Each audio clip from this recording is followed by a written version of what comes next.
perempuan dianggap sebagai kelompok rentan, padahal jumlahnya sangat banyak. Ibu menanggapi fenomena tersebut itu bagaimana? Perempuan dianggap belum bisa mandiri menentukan pilihannya. Jadi itu salah satu yang terjadi perempuan. Kemudian bagaimana sebenarnya peluang perempuan di sini? Dalam pembentukan dan pendirian partai politik itu wajib menyertakan 30% keterwakilan perempuan. Jadi baru dibentuk saja itu sudah harus ada perempuannya. Gitu. Kemudian tantangannya, Bu, tantangan depannya itu bagaimana? Akses untuk mendapatkan informasi terkait pemilu dan demokrasi juga bisa jadi berkurang gitu.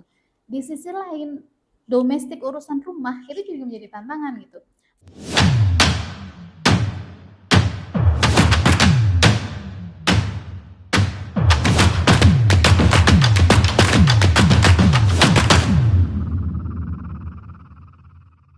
Halo, selamat datang di podcast Kali Adem, kajian pemilihan umum dan demokrasi bersama saya Agilia.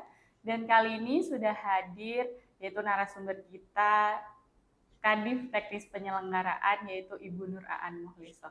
Selamat datang Ibu di podcast Kali Adem. Terima kasih sudah mengundang saya Mbak Agil dengan senang hati. Baik Ibu, Ibu ini sebelum kita ngomong-ngomong tentang topik hari ini, yaitu tentang perempuan dalam pemilu.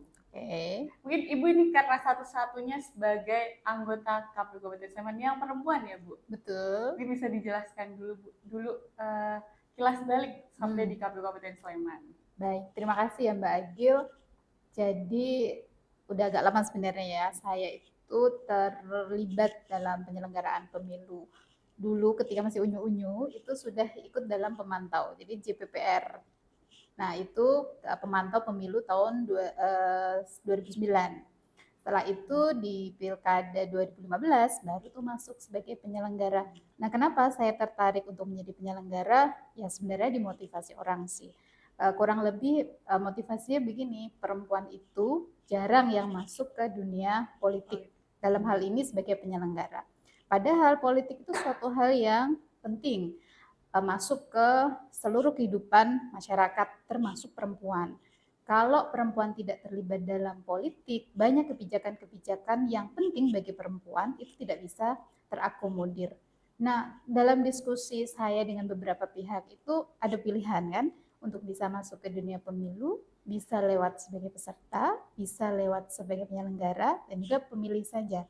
Nah, sebelumnya kan saya sudah pemantau. Maka kemudian ada motivasi, kayaknya bisa nih masuk sebagai penyelenggara. Karena kalau sebagai peserta, saya kayak kurang deh passionnya. Gitu Mbak Agil. Nah ini kan periode kedua ya, saya di KPU Kabupaten Sleman, dan kebetulan menjadi satu-satunya perempuan. Kalau di periode sebelumnya ada 2 perempuannya. Dan menurut saya itu ya kayak jadi agak mundur gitu sebenarnya. Malah mundur ya Bu? Iya kan, dari 2 Ya, jadi dari 1 kan jadi berkurang ya. Nah itulah fenomena yang ada di negara kita. Perempuan di ranah politik itu tidak cukup banyak suplainya, sehingga ya yang terpilih atau mungkin terakomodir jadinya tidak banyak juga. Mungkin itu ya Mbak Agil ya. Pengenalan singkat ya Bu? Spillnya tipis-tipis aja. Tipis-tipis. Baik, Ibu tadi sudah berbicara tentang pemilu, bahwa peran perempuan itu di pemilu sangat penting Ibu. Iya betul. Pemilu itu kan sebagai pilar demokrasi, di mana seharusnya masyarakat itu bisa menentukan arah bangsa ke depan melalui pemilu. Iya. Namun di perjalanannya itu pemilu ada isu-isu hangat Ibu, fenomena terutama tentang perempuan sebagai perempuan dalam pemilu. Kemudian bahwa jumlah perempuan di Indonesia ini sangat banyak, kemudian ada isu-isu tentang keterwakilan 30% perempuan, kemudian perempuan dianggap sebagai kelompok rentan, padahal jumlahnya sangat banyak. Ibu menanggapi fenomena tersebut itu bagaimana? Iya, ini menarik ya. Mbak Agil, clue-nya tadi kan jumlah pemilih kita perempuan banyak. Ya. Itu artinya yang usia pemilih juga banyak gitu. Jadi kalau kita bicara data, jumlah pemilih perempuan kita 52%. Lebih banyak daripada laki-laki gitu. Tetapi dalam fenomena pemilu, dalam penyelenggaraan pemilu, seringkali perempuan itu kayak dipandang sebagai objek sumber suara atau lumbung suara. Jadi didekati hanya pada saat mau pemilu. Sementara nanti pada saat di luar tahapan pemilu kayak nggak dilirik gitu ya, perempuan itu nggak dijawil, bahkan nggak diakomodir untuk kepentingannya.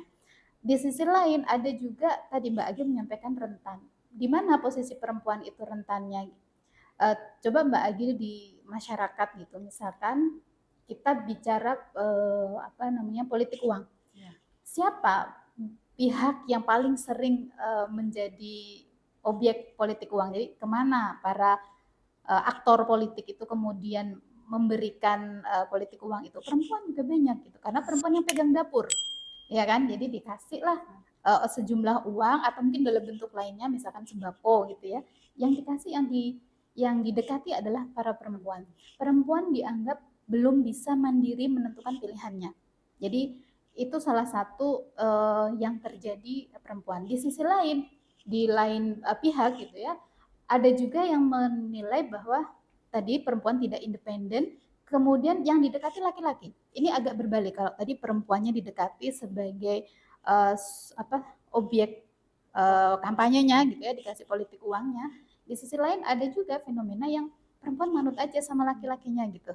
Jadi yang dikasih pemahaman, yang dikasih tahu tentang visi misi program calonnya itu yang laki-laki, yang kaum bapaknya saja, dengan dalih nanti perempuan yang di rumah itu akan ikut sama Pak. Iya nggak? Itu terjadi nggak? Nah, itulah posisi perempuan menurut saya rentannya di situ. Maka ya harus ada upaya, makanya ada upaya afirmasi ya dari sisi regulasi agar perempuan itu nggak hanya sebagai objek tapi bisa menentukan atau subjek dari kebijakan itu sendiri. Kayaknya gitu ya Mbak Agil ya, menurut saya. Tadi Ibu sudah menyampaikan bahwa ada afirmasi, regulasi yang pasti. Seperti kita ketahui ya Ibu, sudah ada undang-undang parpol tentang yang membahas tentang keterwakilan perempuan, kemudian ada undang-undang pemilu, bahkan ada sistem zipper, di mana urutan perempuan itu harus ada di situ. Kemudian ada putusan MK nomor 128 di mana MK itu menegaskan bahwa akan diberikan sanksi diskualifikasi jika tidak ada keterwakilan perempuan. Betul. Nah, dengan regulasi yang ada, Ibu, dan bonus demografi penduduk yang ada, kemudian bagaimana sebenarnya peluang perempuan di sini? Kalau kita bicara perempuan, tadi Mbak Agil sudah menyebutkan dua dari beberapa peluang yang menurut saya. Pertama, regulasi. Mungkin sedikit didetailkan gitu ya. Tadi satu, undang-undang partai politik. Di dalam undang-undang partai politik itu disebutkan ada catatan saya ada 3 hal yang penting. Yang pertama, dalam pembentukan dan pendirian partai politik itu wajib menyertakan 30% keterwakilan perempuan. Jadi baru dibentuk saja itu sudah harus ada perempuannya gitu. Harus memenuhi 30%. Yang kedua, di dalam undang-undang yang sama disebutkan kepengurusan tingkat pusat itu menyertakan 30% keterwakilan perempuan. Baru nanti di provinsi dan juga di kabupaten itu bahasanya memang turun, memperhatikan. Nah, kata memperhatikan itu bagi sebagian politisi, bagi sebagian aktor politik itu kayak ya memperhatikan berarti nggak wajib. Padahal menurut beberapa ahli hukum itu disebutkan kata memperhatikan itu berarti sesuatu yang penting, sesuatu yang tidak bisa diabaikan begitu saja. Jadi sebenarnya ya mirip-mirip wajib gitu. Tapi karena tidak ada sanksinya, maka kemudian pihak-pihak itu kemudian menilai nggak apa-apa gitu karena ada sanksinya. Nah ini sudut pandangnya harus diperbaiki. Kemudian di undang-undang partai politik tadi diadopsi ke undang-undang pemilu. Maka untuk menjadi peserta pemilu wajib tadi menyertakan 30% di tingkat pusat, kemudian di tingkat provinsi dan kabupaten harus memperhatikan 30%. Kemudian ada tambahan daftar calon yang tadi Mbak Agil sebutkan. Dalam menyusun daftar calon, kan daftar calon diajukan oleh partai politik. Dalam menyusun daftar calon itu harus terpenuhi 30% keterwakilan perempuan.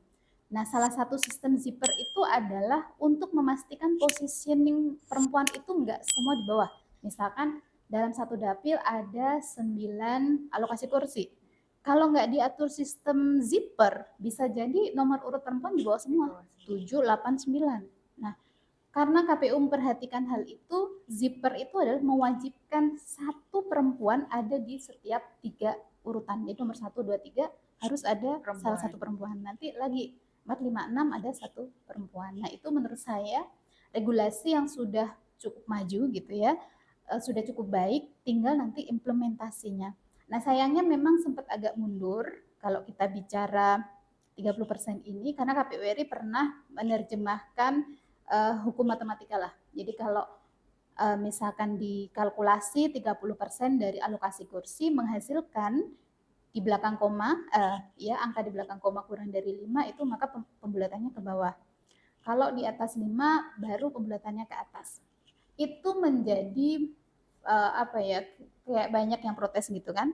Kemudian muncullah tadi putusan MK 128 itu salah satu yang dimohonkan adalah agar ada efek apa ya, sanksi gitu ya. Ada sanksi bagi peserta pemilu yang tidak memenuhi 30%. Artinya pembulatan ke atas ke bawah sudah tidak berlaku.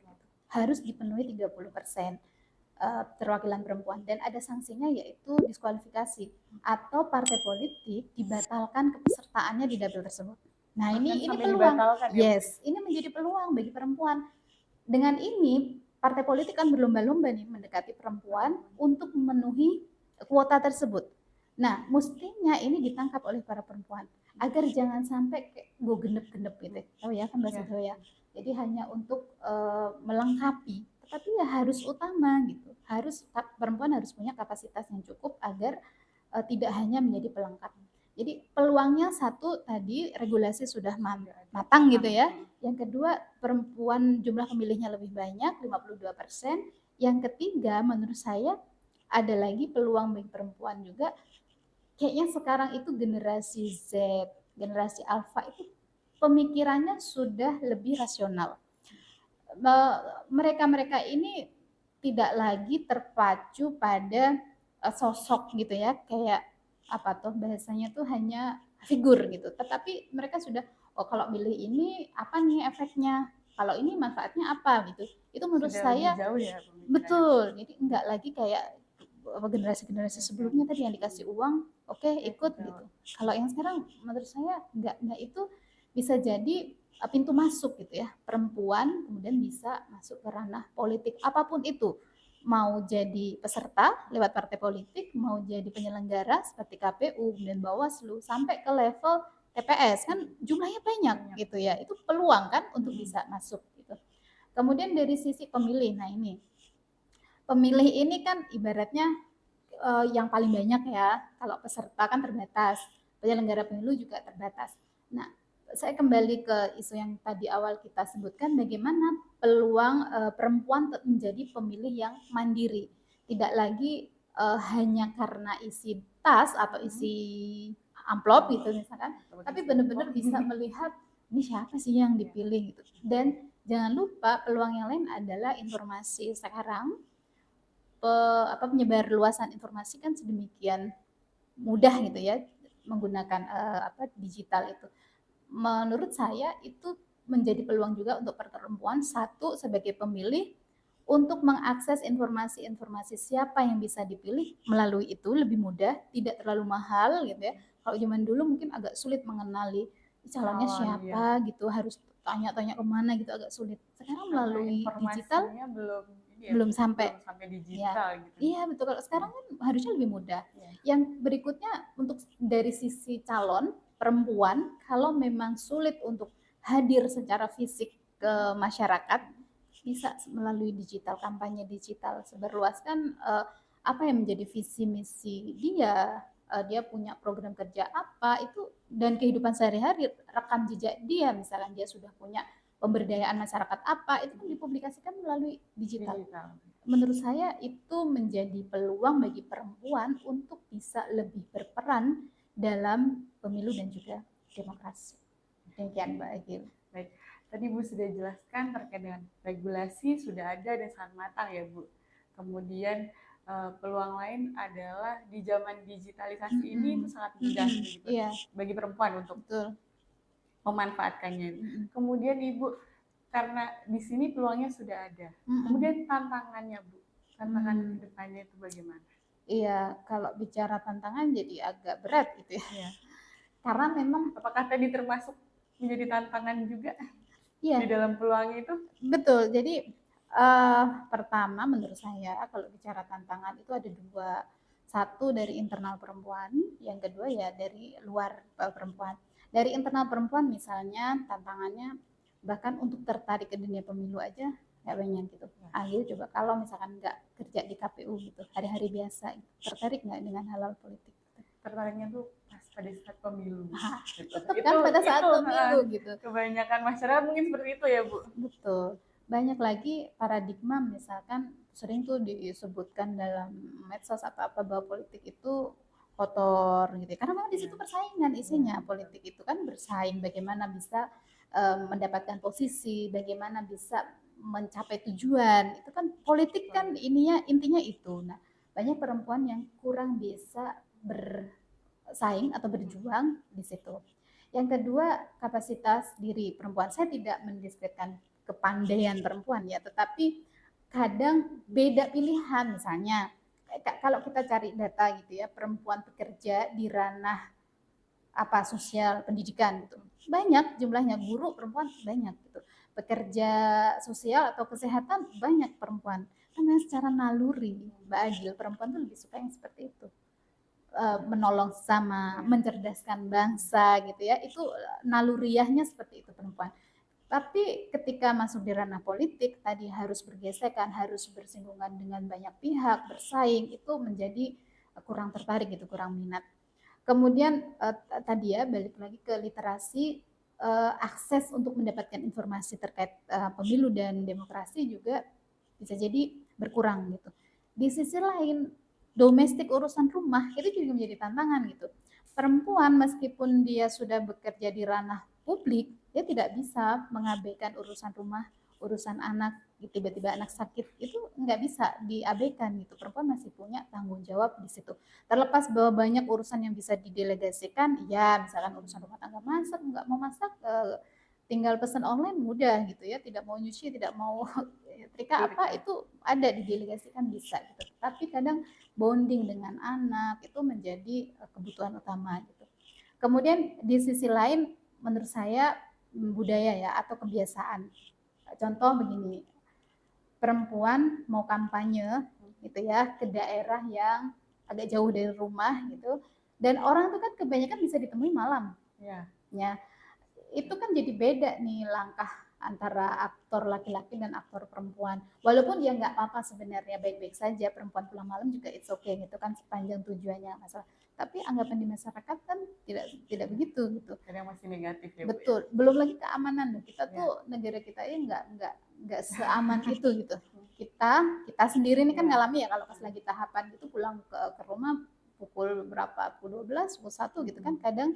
Nah itu bagi aktor politik dari si peserta, menurut saya gitu ya, perempuan agak terbatas di situ dibandingkan dengan laki-laki yang mungkin tidak ada batasan gitu, dia mau nggak pulang pun kadang nggak masalah gitu, ketemu di ronda, ketemu di apa gitu, nggak ada tuh image buruk laki-laki yang seperti itu. Tapi ketika perempuan nggak pulang-pulang gitu atau pulangnya malam, itu udah efeknya udah negatif. Kemudian tantangan yang berikutnya sumber daya sih menurut saya. Walaupun kita mengkampanyekan tidak ada politik uang, tetapi ada cost politik untuk bisa mendapatkan suara terbanyak, misalnya untuk cetak bahan kampanye, untuk kemudian pasang alat peraga, itu untuk transportasi ketemu konstituen itu tetap membutuhkan biaya gitu ya, di luar tentu kita tidak bicara money politik gitu ya, tapi ada kebutuhan-kebutuhan yang harus dipenuhi. Nah seringkali perempuan tidak memiliki itu karena tergantung pada entah orang tuanya atau keluarganya atau suaminya gitu. Makanya itu termasuk tantangan terberat salah satunya. Terberat atau enggak saya tidak bisa mengukur itu, tapi itu berat gitu, menurut saya gitu. Jadi perempuan butuh supporting system. Boleh atau banyak data di kita gitu ya, ini dari sisi peserta loh ya, yang sudah jadi anggota DPRD ataupun DPR sampai pusat itu yang perempuan, saya yakin mereka punya entah modal sosial yang cukup atau supporting system dari entah suami atau ayah yang memang dari sisi finansial cukup gitu untuk bisa sampai terpilih. Itu tantangan-tantangan yang menurut saya Mbak Agil yang lumayan banyak ya Bu dan tidak mudah ya. Dan tidak mudah. Nah, kemudian melihat tantangan yang lumayan banyak itu Bu dan nggak mudah, kita sebagai penyelenggara, KPU sebagai penyelenggara itu apa yang akan KPU lakukan untuk meningkatkan partisipasi atau mungkin kesadaran perempuan dalam politik? Kalau kita bicara kesadaran politik, tentunya itu tidak hanya di pundak KPU ya. Itu menjadi kerja-kerja kolektif, kolaborasi dengan berbagai pihak. Tapi yang saya tahu yang sudah kita lakukan, programnya KPU yang pertama kan pendidikan pemilih. KPU menempatkan perempuan itu dalam kategori kelompok rentan, yang mana kelompok rentan ini menjadi salah satu basis sosialisasi dan pendidikan pemilih yang menjadi prioritas nasional. Prioritas nasional artinya tetap diselenggarakan walaupun tidak ada tahapan pemilu.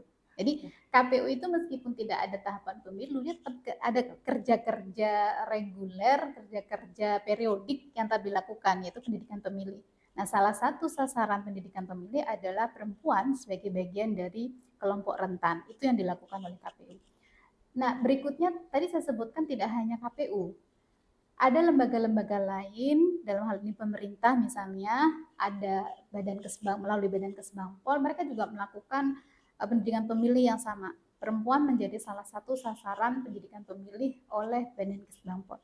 Di sisi lain, menurut saya kolaborasi dengan berbagai pihak, misalkan LSM, NGO yang bergerak di bidang perempuan, atau mungkin kelompok rentan lainnya, itu juga menjadi penting.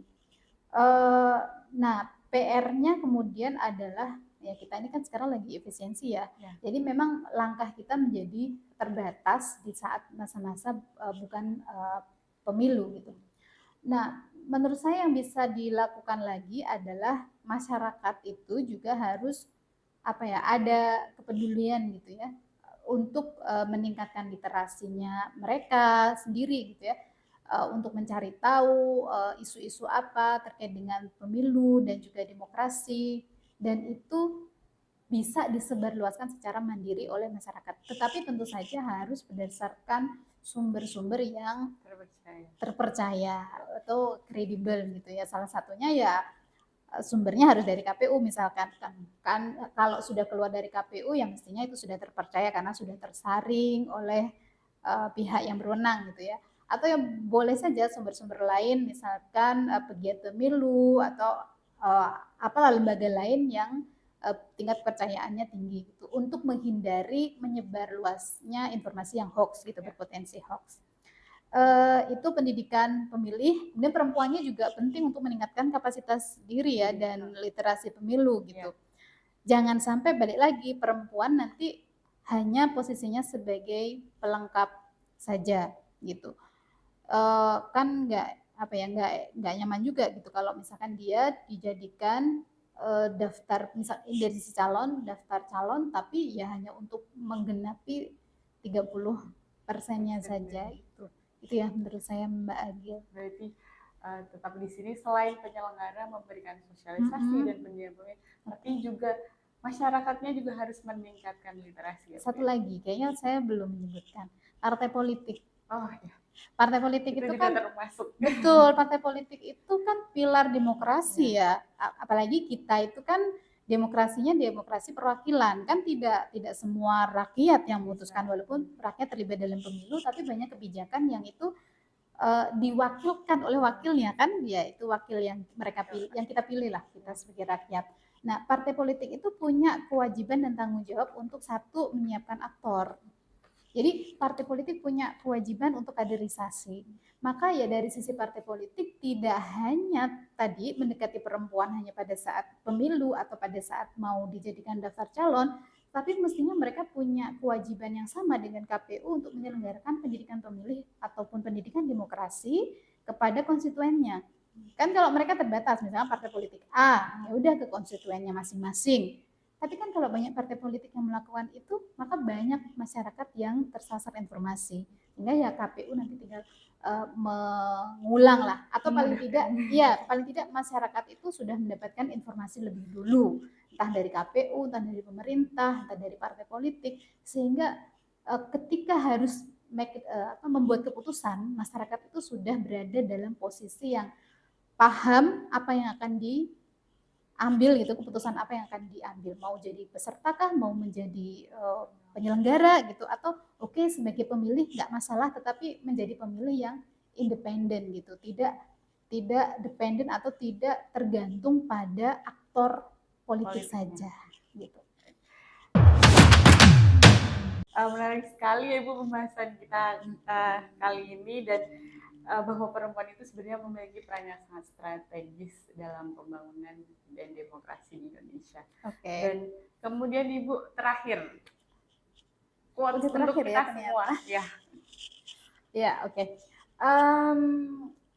Perempuan dan demokrasi atau politik ya. Jadi saya ingin mengutip sebuah kalimat gitu ya dari R.A. Kartini gitu, bahwa perempuan adalah pembawa peradaban. Kalau kita sambungkan dengan quote ini dengan keberadaan perempuan dalam politik, menurut saya saat ini saatnya lah perempuan itu tampil sebagai aktor, sebagai subjek pemilu ataupun demokrasi, tidak hanya sebagai objek dari aktor lain gitu. Perempuan harus bisa menentukan nasibnya sendiri, harus bisa atau mandiri menentukan pilihannya, tidak bergantung pada pilihan orang lain. Saatnya perempuan tampil. Jadi teman pemilih, saatnya perempuan tampil. Demikian bincang-bincang kita hari ini. Terima kasih Wan sudah hadir, dan sampai jumpa di episode berikutnya. Bye-bye.